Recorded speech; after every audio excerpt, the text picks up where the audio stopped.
So once somebody figures out that I am going through the physical therapist assistant program right now, they usually have a lot of questions, and sometimes people even will come up to me and say that they're interested in what they need to do to get in and things like that.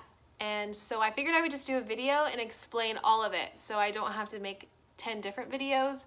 Hopefully I can just break it down into different sections that hopefully you'll understand and get. So I have it all written down in my little list so I don't forget anything. So I'm hoping that this will help you guys if you guys are wanting to go into a physical therapist assistant program. So the first thing I wanted to just say is that PTA doesn't stand for Parent Teacher Association. It stands for Physical Therapist Assistant, right?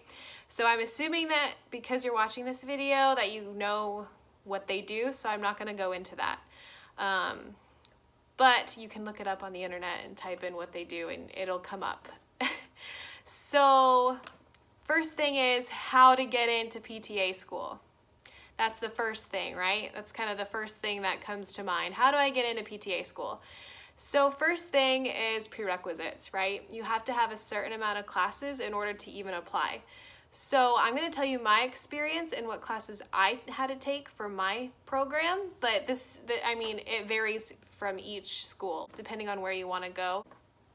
It's very important to do your research because there's a lot of factors that go into it. You can look at your location, you can look at the price of it. I'm going to talk about those things a little bit later, but prerequisites I'm going to just list, and there's only I think 5. So there's Intro to Psych, Anatomy and Physiology lecture and lab, and these are all college classes. College math, I took math for the real world in college. Medical terminology and English composition. Again, this was just for my program. These are the classes that I needed before I could even apply. And you had to get A's and B's in all of them. I had a couple B minuses too. So I think if you have a B minus, you're gonna be okay depending on how competitive your program is. I got in with A's and B's, so I'm just gonna say that. Okay, I did not have straight A's. I wasn't one of those students that got straight A's. Again, research schools near you and definitely take into account the price range. It can be a little bit interesting comparing the different schools that might be in your area. For example, I was going to go to a school that required letters of recommendation and an interview and was twice the price of the one I'm going to now. For the program I'm in now, I just had to get my prerequisites in and take something called the TEAS test. Now TEAS, I had to actually look up what this stood for because I had no idea until now, seriously, because we just call it the TEAS test, T-E-A-S, but it stands for Test of Essential Academic Skills. Now this is a test that I had to take because everyone, I don't know if it's nationwide, correct me if I'm wrong, but we had to take it, and it's just kind of a baseline test to see where you're at and how you compare to the other people applying. And I believe, again, correct me if I'm wrong, but I believe it's out of 100 points and you want to get the highest score that you can. So it's a lot easier than the SAT or ACT. I took it without really studying at all, and I got a pretty good score. So it's not the hardest test I've ever taken, and I'm a terrible test taker. So anyways, all right, let's continue on. So after you take the TEAS test and you have all the research and you know what school you want to go to, you're going to need a bunch of documents. So you're going to have to fill out your past medical history and your past job history and your extracurricular things that you might do, such as, for me, I had scouts. I did scouts back in the day, so I put that down. If you have any church activities that you do or any clubs that you're in charge of, make sure to write those stuff down because they look at that. This career field is very service oriented, so they love that kind of stuff. This career field is a lot of service. You get paid, but it's a lot of taking care of people and stuff like that, so they eat that stuff up. Okay, and again, do your research on which school you want to go to. Look at all those factors. You can find most things on the internet, and each school will have the requirements, and each school can be a little different. Another question that I get asked a lot is the cost of these programs.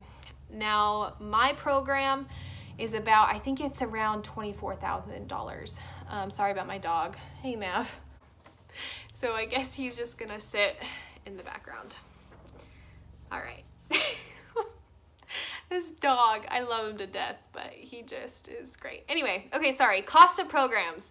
So it can range anywhere from $15,000 to $45,000, depending on which program you get. So it's very important to visit the schools, meet with an advisor. That's what I did to get a tour, and just to talk to a person is very helpful because they'll let you know things that you need to do and the requirements. And also, if your credits transfer over to your program, definitely that should be one of your first steps, is talking to an advisor and going actually to the school and talking to a person one-on-one and asking them questions and making sure your credits transfer over, because if they don't, then you need to take those classes that do transfer over, right? That makes sense. Okay, anywhere from 15 to 45,000 is about the range that I see, and mine was about 24,000. So that was kind of a median. Usually the program is about 1.5 to 2 years long. It's an associate's degree, so it's not a bachelor's degree. For me, I had 6 classes left before I got my bachelor's, and I was afraid. I was a public health major, and I was afraid that I wasn't gonna get a job after. I was so scared that I was gonna do something that I didn't want to do. So I ended up applying because I had all the prereqs for it. So I've always wanted to do physical therapy. That's another story. But anyways, good deal. Okay, so the fourth thing is you get in. Say you did all that stuff that you needed to do for your program. You took the TEAS test, you have your prerequisites, you did good, and you get in. Now you have to get CPR certified and get a bunch of documents in, a bunch of shots you have to take, and medical things you have to do in order to start on your first day. You have to do all this stuff. So, the course load is another huge question that I get all the time. So it's very intense. The course load, honestly, PTA school was much harder than the classes I took for my undergrad. But I'm just saying the classes I took in college were probably easier than the ones that maybe not the classes were easier, but just the program is very intense for a PTA school. The most stressful part of my program, I don't know if this is all programs across the board, but for us, we had to get an 80% or above average on all our tests. And that was the hardest part for me because I'm very bad at taking lecture exams. Luckily, if you don't hit that average, you have a second chance and can take a mastery exam, which is basically a cumulative test at the end of the semester that you can take. That's pretty much like a second final that they make you take. And if you don't have above an 80%, you have to get an 85% on the mastery exam in order to pass the class. So it's very nerve-wracking if you have to get to that point. So another huge thing people ask me is the classes that you have to take while you're in the program. It's a lot. I'm just gonna be honest. It's a lot of classes, and again, each program differs. I was gonna apply to a program that had a completely different schedule, so it depends on which program you go to. So my program was broken up into 5 levels. So the first level, I'm going to read the classes on here because I don't have them memorized. So for the first level, I had to take Intro to Healthcare, Anatomy and Physiology for the allied health professional, both the lab and the lecture portion. Intro to Physics. So you can actually, for my program, if you took physics in college, you did not have to take this class. I did because I didn't take physics. I took chemistry. Intro to Physical Therapy is another class, Patient Care and Skills Lab and Lecture, and then Seminar 1. For Patient Care and Skills, you're pretty much just going over, so for Patient Care and Skills, you're basically just going over a lot of transfer stuff. You're working with wheelchairs, you're working with assistive devices to help people get from one place to another. Seminar 1 is basically a lot of research. You have to write a lot of research papers and such. And level 2, You're going to be taking medical ethics and law, documentation, kinesiology lecture and lab, modalities lecture and lab, and then seminar 2. Now modalities is basically if you're learning about those machines like electrical stimulation and ice packs and hot packs and all that good stuff. That was probably the hardest class in the program. I had no idea it was going to be that hard, but it was. Kinesiology is learning all about the muscles and lines of pull and which muscle does that, and a bunch of stuff you're going to learn. That's just to sum it up. Those 2 classes were really intense. So then in level 3 was like the easy level because you just had cardiopulmonary, lecture, and lab, and that was it. And it was a summer class, 4 weeks long, no big deal. So then for level 4, you had musculoskeletal lecture and lab, neuromuscular, physical therapy, lecture and lab, and then comprehensive patient care.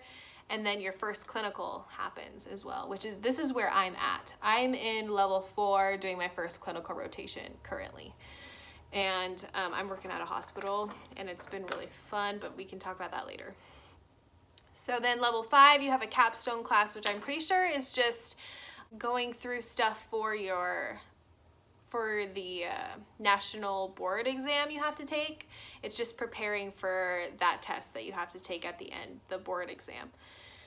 So then you have your 2 other clinical rotations. So for me, my program has 3 different clinical rotations, and we have to go to an acute care facility, which is where I'm at a hospital, and then you have to go to an inpatient and an outpatient clinic as well. I don't know where I'm going for those 2 yet, but hopefully that answers a lot of your guys' questions. So I figured I would just put it all in one video and leave it as that. So if you have any other questions, let me know. I'll try and make another video. I know that wasn't everything. Those were just the most common questions. Let me know. Drop a comment down in the comment box and give this video a like if it helped you, or if you have any other questions, make sure to direct message me or comment down below.